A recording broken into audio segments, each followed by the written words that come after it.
오늘은 다니엘 묵상 20번째 시간입니다. 5장 17절에서 23절까지 손가락 환상이 나타난 이유에 대해서 말씀하죠.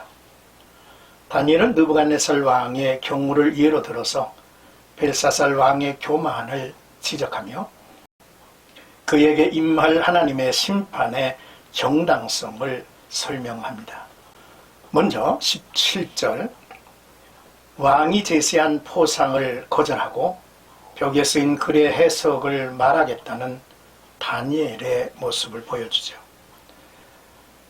다니엘은 벨사살 왕이 약속한 상급에 대해서는 전혀 관심이 없었습니다. 이처럼 하나님의 계시에 대한 설명은 하나님의 사람에게 주어진 사명이고 역할입니다.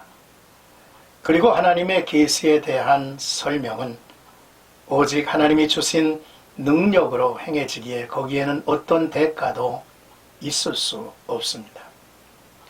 이는 그가 세상에 하나님의 뜻을 전하는 선지자로서 자신이 해야 할 일이 무엇인지 잘 알고 있음을 보여줍니다.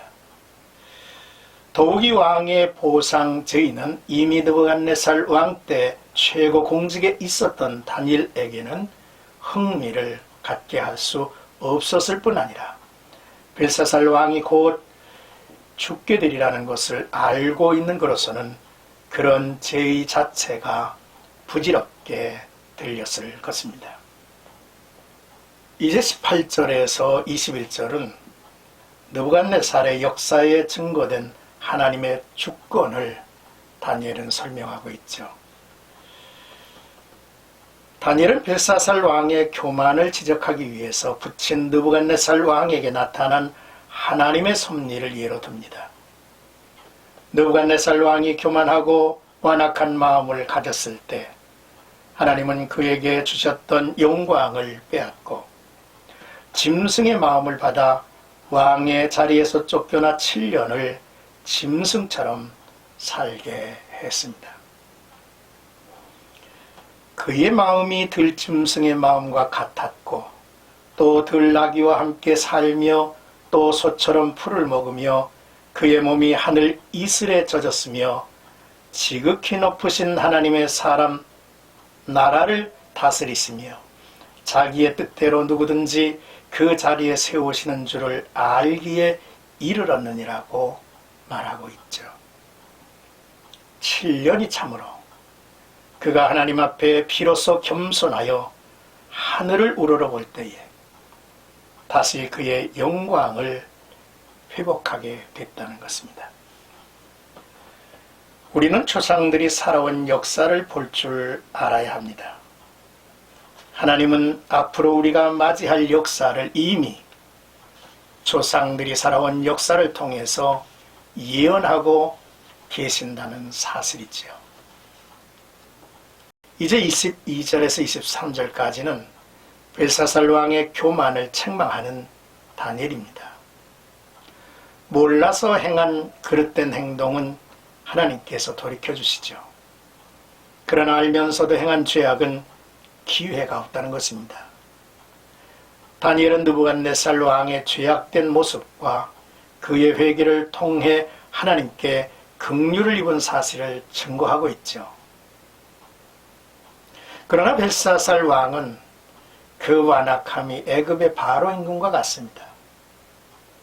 그의 완악함은 돌이킬 줄 모르고 저주로 치닫고 있죠. 첫째로 벨사살은 느부갓네살 왕에게 임한 하나님의 징계와 회복의 과정을 알고 있으면서 자신을 낮추지 않고 있다는 것입니다. 둘째로 벨사살 왕은 하나님의 성전의 기물을 술잔으로 사용함으로써 하나님을 공개적으로 무시하고 모독했다는 것입니다. 셋째로 그는 하나님을 영화롭게 하기보다는 우상을 숭배하며 자신의 영광을 구했습니다.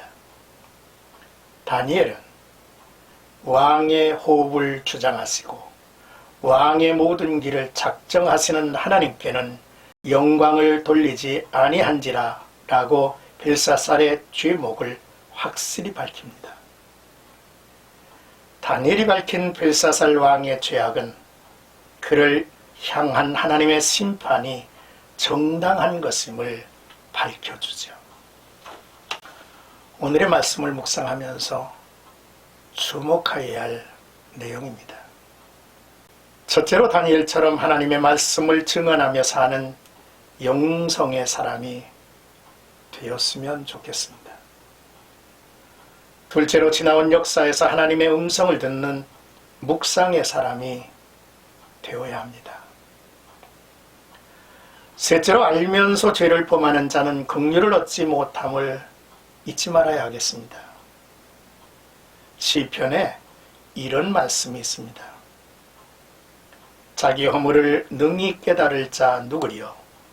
나를 숨은 허물에서 벗어나게 하소서. 또 주의 종으로 고범죄를 짓지 말게 하사 그 죄가 나를 주장치 못하게 하소서. 그리하시면 내가 정직하여 큰 죄과에서 벗어나겠나이다. 시편 19편 12절 13절의 말씀이죠. 나와 여러분들의 삶에 오늘 성령께서 우리를 이러한 영적 세계를 이끌어 가주시기를 주님의 이름으로 축복합니다.